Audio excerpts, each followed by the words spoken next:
नमस्कार, कांचन मधुकर या युट्यूब चॅनलमध्ये तुमच्या सर्वांचं पुन्हा एकदा नवीन व्हिडिओमध्ये स्वागत आहे। आज जरा थोडासा उशीर झाला होता मला उठायला, तोपर्यंत मम्मीचे सगळे कपडे धुवून झाले होते, भांडे घासून झाले होते, पाणी भरून झालतं आणि मला आंघोळीला पाणी ठेवत होती शेगडीवरती, तिचं ते काम झालं होतं। आणि इकडं तिचा निम्मा शिम्मा स्वयंपाक पण झाला होता, कारण तिला माहिती मी पेपरला गेल्यानंतर तिला मायराला घ्यायला लागणार, त्याच्यामुळे तिने कोणतीही लास्ट टाइम पण असंच करते, सगळं म्हणते आहे तुम्ही ना घरी तोपर्यंत सगळं आवरून घेते, जोपर्यंत मायरा झोपलेली तोपर्यंत सगळं आवरून घेते ती। आणि इथं मायरा बाबांसोबत खेळतीये, मी उठले का ती पण उठती, ती पण काही झोपून राहत नाही, तिला कळतं की हे सगळे उठलेत तेव्हा कशी तुरु लगेच चालली माझ्याकडे पळत पळत वगैरे करून मी आवरलं आणि प्रवीण सोबत मी आता कॉलेजवरती चालली आहे। छान पेपर वगैरे झालाय आणि सरांनी आम्हाला ऍप्लिकेशन द्यायला लावले, तर ते मी लिहिते आता। हे पण आले होते कॉलेजमध्ये, सरांना पण भेटले आणि माझं यांचं विचारायचं काम चाललंय की काय लिहू बाबा, कसं ऍप्लिकेशन लिहायचं। मग नंतर मी परवा येतं त्याच्यानंतर त्यांच्याकडेच लिहायला दिलं, मला माहित होतं ते एकदम व्यवस्थित आणि परफेक्ट लिहितील, मग ते पण लिहित होते। त्याच्यानंतर मग मी वेदिकाला पण कॉल केला की तुला पण ऍप्लिकेशन द्यायचंय ना, तर आपण दोघी पण देऊ। आणि बघ हे फोकस आहे ना, ते मला जाम आवडलं। मग आमचं ऍप्लिकेशन राईट करून झालं होतं, म्हटलं आता ते जाऊन आम्ही सरांकडे देतो। आम्ही ऍप्लिकेशन घेऊन सरांकडे गेलो आणि सरांना सांगितलं का नेमकं आमचा प्रॉब्लेम काय आहे। त्याच्यानंतर मग आम्ही सरळ निघालो होतो बरं का, पण आम्ही परत गाडी वळून आलोय बरं का इकडे, कशासाठी माहिती का, मिसळ कारण तिथून चाललं होतं, म्हटलं मग आता मिसळ खाऊनच जाऊ। आम्ही गेलो, एकदम छान मिसळ आहे, मला पण इथली मिसळ खूप आवडती। मलाच काय अकोल्यात जे पण असते ना त्यांना सगळ्यांना माहिती बाबरावची मिसळ किती फेमस आहे आणि ती शक्यतो सगळ्यांनाच आवडत असेल माझ्यामध्ये तरी। आम्ही मिसळ खाल्ली आणि गपचूप कडकडनी घरी निघालोय। किती गर्दी, कारण गर्दी काय आहे एवढी माहिती का, कारण आज गुरुवार आहे आणि गुरुवार हा अकोल्याचा बाजार असतो। आता हे सगळे कार्यक्रमाचे पोस्टर्स लावलेले आहेत ना, हे पण मी बघत होते बरं का, काय काय कार्यक्रम आहे कसे आहेत। आणि त्यातला एक मंगळागौर स्पर्धा पण आहे अकोल्यामध्ये, त्याच्यासाठी मी स्वतः खूप उत्सुक आहे, कुणी असू या नसू। आणि मग आम्ही पोहोचलो होतो, आता माझं चाललं होतं मायरा काय करायचं, तर मायरा आहे बा इथं, मायरा आजीला दळण करू लागत होती आणि बघितलं तिने बघितलं बरं का, तर तिला ना खरं पाहायला गेलं तिला माझं काही घेत तरी, पण पप्पाला पाहिलं होती बघा कशी करते। काय कुठे गेली होती मम्मी, कुठे गेली होती मम्मी, पप्पा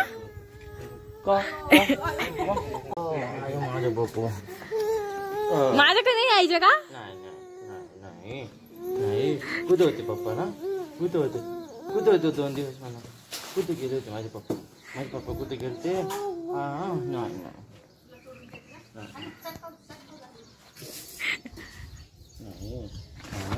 माझे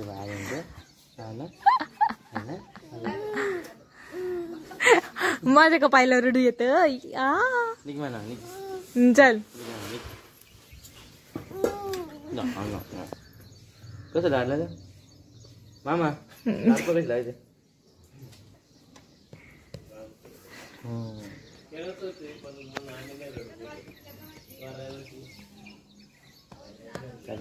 घेऊन जाऊ आपण। छान खेळली मायरा मस्त, बरेच वेळ राहिली। त्याच्यानंतर सरांना पण भेटायचं होतं यांना, मग ही सरांना पण भेटले। सर आम्हाला म्हटले की तुम्ही ऍप्लिकेशन द्या, की तुम्ही रेग्युलर कॉलेज करू शकत नाही, तुमचं काय पर्सनल रिझन असेल ते जेन्युअली राईट करून द्या। मग त्या ऍप्लिकेशन वगैरे दिलं, त्याच्यानंतर छानपैकी मी सर खाऊन आम्ही घरी आलो, तुम्ही त्या व्हिडिओमध्ये बघितलंच असेल। आणि मायरा पण छान खेळती आता, काही प्रॉब्लेम नाही। हे म्हणत होते मला की लगेच जाऊ आपण, पण थांबलो आम्ही, संध्याकाळी जाणार आहे, म्हणजे संध्याकाळी धुमळवाडीला जाऊ। अजून पुण्याला जायचं काही प्लॅन नाही आहे तसा, पण बघू असं तळ्यात मळ्यात चाललंय। मग आता जसं ऍडजस्ट होईल तसं करणार आहे। आणि सगळे गेलेत, म्हणजे तिकडचे ते सगळेच गेलेत। आई तर त्या दिवशीच गेल्या होत्या, जेव्हा मी इकडे आले तेव्हाच त्या गेल्या होत्या, कारण नेमकी माझे पण पेपर होते, त्यांना पण ते भाताचे काम होते, त्यांना पण तिकडे जायचं होतं। पण काही नाही, मम्मी त्याजवळ राहतात, त्याच्यामुळे मग मला काही एवढं टेन्शन वाटत नाही, कारण मला माहिती मम्मी ते बिल्लूला सांभाळणार आहेत, त्याच्यामुळे मला काहीच वाटत नाही। मग ते पण तिकडे गेलते आणि आता सगळी फॅमिली तिकडे गेली, म्हणजे भाऊ, सोनी, चुक्या, राधू सगळे, ताईन ते सगळे गेलेत तिकडे, हेच आहेत एकटे घरी आता। पण मग आम्ही संध्याकाळी जाऊ दोघी जणी पण, मग काही नाही आता बघू। आता आजचे दिवस आहे सुट्टी इथं, त्याच्यामुळे आजची इथंच घालवायची। मम्मी आणि दादा दोघं पण गावात गेलेत, म्हणजे मम्मी बाजार करायला गेलीये आणि आम्हाला जाताना वॉर्निंग देऊन गेलीये की मी आल्याशिवाय तुम्ही तिकडे जायचं नाही। मम्मीला म्हटलं हो ग, तू आल्याशिवाय आम्ही जाणार नाही। आम्ही दोघींनी आता आजीची वाट बघतोय, कारण हिच्या पप्पांनी कॉल केला म्हणे की मी येतो आता। म्हणजे सगळे गेलेत गावी, म्हणजे सगळे गेलेत आता सध्या, त्याच्यामुळे हेच घरी एकटे आहेत, त्याच्यामुळे आम्हाला दोघींना जायला लागेल। सगळे गावाला गेलेत, हा सगळे गेलेत आणि ते जाणारच होते, त्यांना मंगळवारी जायचंच होतं ते भाताच्या कामासाठी, त्याच्यामुळे ते त्या दिवशीच गेलेत आणि आज सकाळी सगळे गेलेत, त्याच्यामुळे आजच गेलेत, त्याच्यामुळे काही गॅरंटी नाही यायची.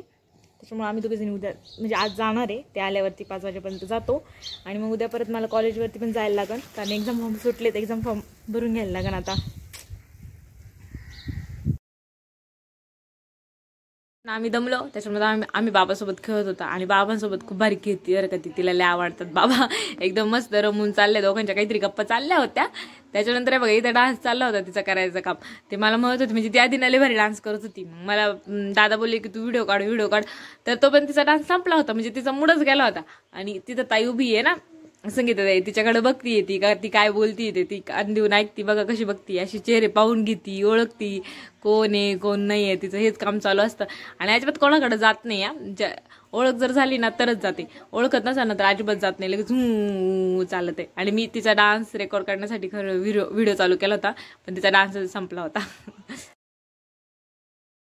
पप्पा पण आले होते आणि पप्पा आल्या ती पप्पांकडे गेली या लगेच मिनिटात लगेच गेली. आणि हे मम्मीला पण येता घेऊन आले होते, मम्मी पण आली, ती पण आले. मग मम्मीने काय काय आणलं होतं, तिला पॅन्टी आणल्या होत्या आणि खाऊ आणला होता. मग मी लगेच ते बाहेर येतेच लगेच बाजाराची पिशवी उचकायला सुरुवात केली, बाकीचं काय अजून असू लगेच जायचं बाजाराची पिशवी उचकायची, काय काय खाऊ आणलाय तेवढा काढायचा, लगेच पटापटा खाऊ आणला होता. केळी तर मला पण जाम आवडतं आणि मम्मीने आवरा पण आणला होता, मला तो पण आवडतो. असं मग लगेच खाऊ वरती कुदायचं, त्याच्यामुळे पिशवी उचकायला गेले होते. त्याच्यानंतर सगळं आवडलं. आता माझ्या सासरी आहे ना पिलू कुद आलो, हे माझे पिलू खेळतय. हा अजून झाडू वगैरे मारायचं बघ, किती पसार आहे घरामध्ये, कपडे कसे टाकलेत काय बाबा.